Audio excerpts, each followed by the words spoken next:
existe um livro que eu gosto bastante, é um livreto na realidade, que se chama Redescobrindo o Tesouro Perdido do Culto Familiar. E eu queria falar um pouquinho para vocês de alguns aspectos, a gente trabalhar algumas questões com base nesse livro e nos princípios das Escrituras. Então eu quero ler uma parte de uma citação de um teólogo bem conhecido, chamado A.W. Pink, e ele diz o seguinte sobre essa questão do culto familiar. Juntamente com a Igreja de Deus, o lar do crente deve ser a esfera de sua mais evidente dedicação a Deus. Todas as realizações no lar têm de estampar o selo da divina chamada do crente, e todos os seus afazeres devem ser dispostos de tal modo que todas as pessoas vindas ao seu lar percebam que Deus está ali. Então, olha que ideia interessante, né? Pensar no nosso lar também como um local de ensino, de edificação, e não depender apenas dos cultos públicos, não depender apenas da reunião no templo, mas transformar a nossa casa em um local onde as pessoas que se cheguem a ela possam entender que de fato Deus está ali, que a presença de Deus de maneira muito forte está ali. Então, transformar nossa casa em um templo. Então, começamos com um conceito muito interessante, muito importante, de não olhar para a nossa casa como um descrente olha para a sua, no sentido de ser apenas um local de proteção, um local de refúgio, um local onde nós compartilhamos relacionamentos, alimentação ou coisas desse tipo, mas olhar para a nossa casa como uma espécie de templo, como uma habitação de Deus, local onde nós temos a responsabilidade de fazer com que Deus seja visto, seja percebido cada vez mais. É um conceito muito rico, muito interessante. Então, deixe-me falar para os irmãos a respeito de algumas razões para o culto em família. Quero mencionar apenas duas razões. A primeira tem a ver com a questão de sermos mordomos de Deus e termos a responsabilidade de sermos mordomos dos dons de Deus. Então, quando nós falamos de filhos, nós estamos falando que Deus colocou nas nossas mãos heranças. Então, uma herança é algo de valor, algo importante, e que cabe a nós, pais, termos o devido cuidado de preservar essa herança, de preparar essa herança, de cuidar dela. Então, o Salmo 127, nos diz que os filhos são herança do Senhor. Tem um texto no livro de Ezequiel que eu acredito que é um texto que vai ficar marcado no seu coração e na sua mente. Ezequiel capítulo 16, versículo 20 e 21. Tem um detalhe nesse texto que talvez nós já tenhamos lido algumas vezes e não tenhamos percebido. Então, Ezequiel capítulo 16, versículo 20 e 21. Demais, tomaste a teus filhos e tuas filhas, que me geraste, os sacrificaste a elas, para serem consumidos. Acaso é pequena a tua prostituição? Mataste a meus filhos e os entregaste a elas como oferta pelo fogo. Então, o que nós estamos vendo? Nós estamos aqui diante de uma grande denúncia, onde o povo de Deus chegou a tal estágio de mundanismo em seu coração, a ponto de sacrificar seus próprios filhos aos deuses estrangeiros. E Deus diz algo muito interessante neste texto. Deus vai dizer aí no versículo 21. No 20 ele diz, demais, tomaste a teus filhos e tuas filhas. E no versículo 21, mataste a meus filhos. O que significa, meus irmãos? O detalhe é que os nossos filhos pertencem a Deus. O texto nos diz de maneira muito clara: o problema do povo de Israel é que não estavam entendendo que eles não tinham aquelas crianças como seu patrimônio, ou não deveriam ter. Eles deveriam ser bons mordomos dos filhos de Deus. E aí Deus nos dá a incumbência, a responsabilidade de cuidar dos seus seres, dos seus filhos. Então, aqui tem uma ideia valiosíssima. Os filhos são nossos e ao mesmo tempo são filhos de Deus. Não filhos de Deus no sentido ainda de salvação ou coisas desse tipo, mas de um povo criado por Deus, de uma criatura de Deus. Por isso nós prestamos contas a Deus pelos filhos que Ele nos dá. E Ele chama então de meus filhos.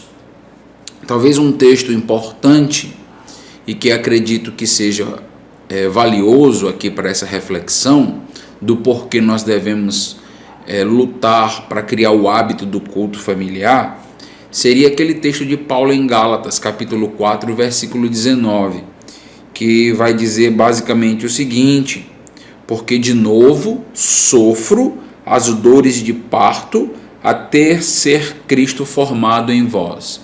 De novo sofro as dores de parto até Cristo ser formado.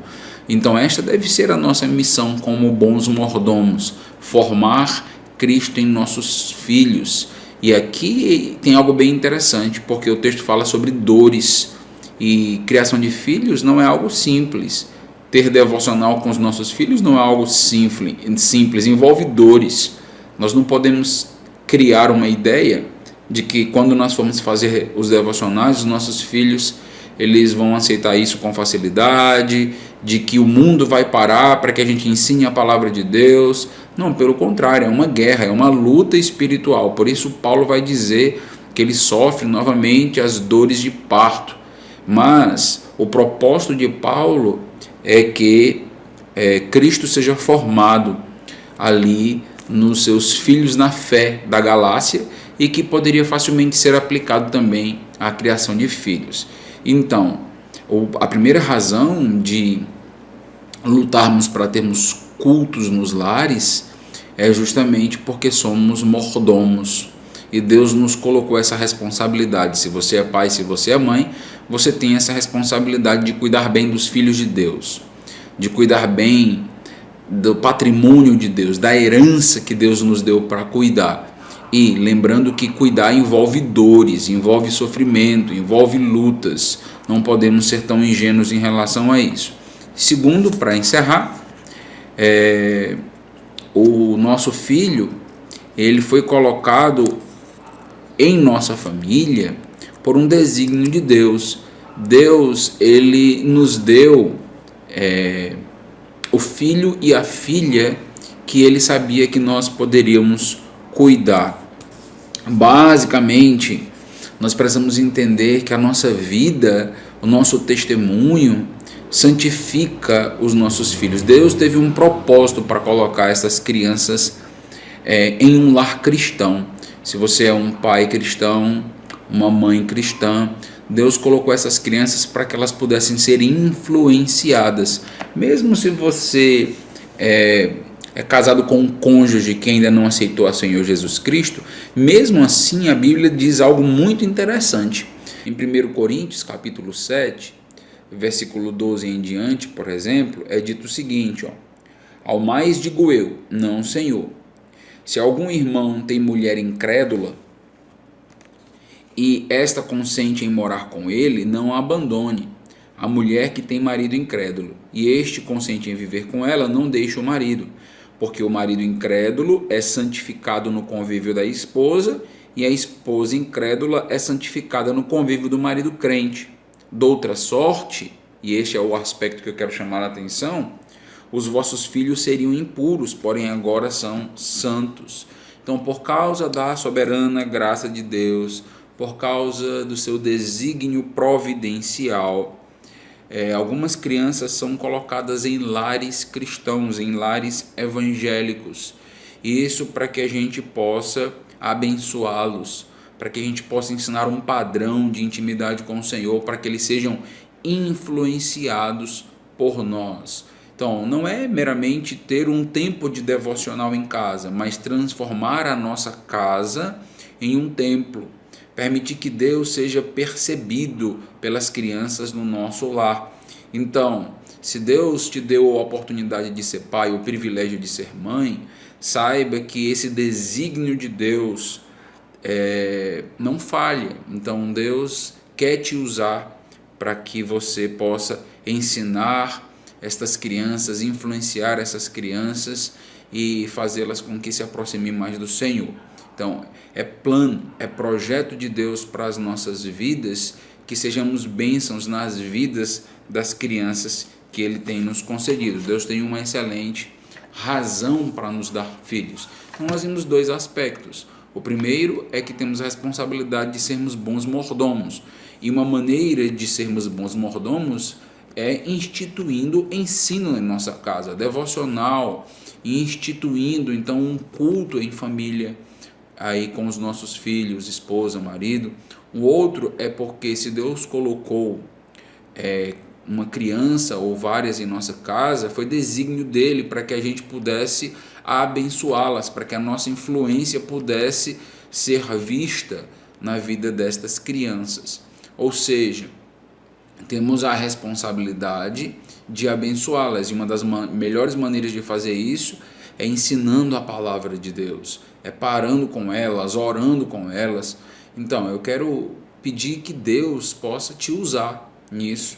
Quem sabe você começa a implantar o teu culto familiar na tua casa a partir de hoje, a partir dessa noite, e acaba sendo perseverante, porque é preciso ter perseverança. Lembra que várias coisas vão aparecer para que esse desígnio santo não se cumpra, mas é importante. Vamos orar uns pelos outros para que a gente consiga, ter esses momentos em casa, esposa com marido, marido com esposa, os pais com os filhos, e a gente possa transformando o nosso lar em um ambiente de adoração, em um ambiente de culto dia a dia, tá bom?